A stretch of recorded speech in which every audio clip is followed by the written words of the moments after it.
Hello, नमस्कार, शुभ सकाळ. आजची सकाळ आमची ना कॉफीपासून झाली आणि वीरची ना दुधापासून. त्यानंतर आहे ना सकाळची कामं आवरतच होती आणि मम्मींनीच भाजी बनवली. खूप ठसका झाला होता त्याचाच.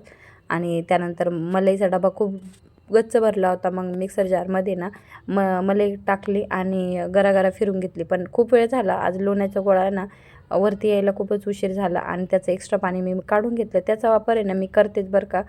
ते तुम्हाला मी पुढच्या काही व्हिडिओमध्ये सांगेल. त्यानंतर आहे ना नाश्ता बनवायला घेतला. आता नाश्ता काय बनवते हे तुम्ही मला कमेंट करून सांगा. आणि लोण्याच्या गोळाचं काम राहिलेलं बाकी होतं, तर ते दोन्ही पण मस्त मिक्सरमध्ये फिरून घेतलं आणि त्याचा छान असा लोण्याचा गोळा काढून घेतला.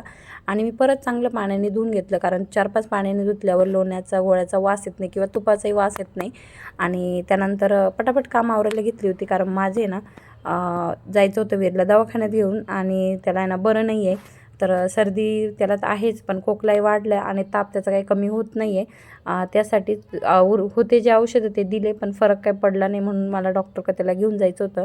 आणि तसं पण आहे ना त्याचा आज बाबांची आठवण वगैरे येते त्याला, सारखे बाबा विचारतोय म्हणूनच दुखणं काढलं असं सगळ्यांचं म्हणणं आहे.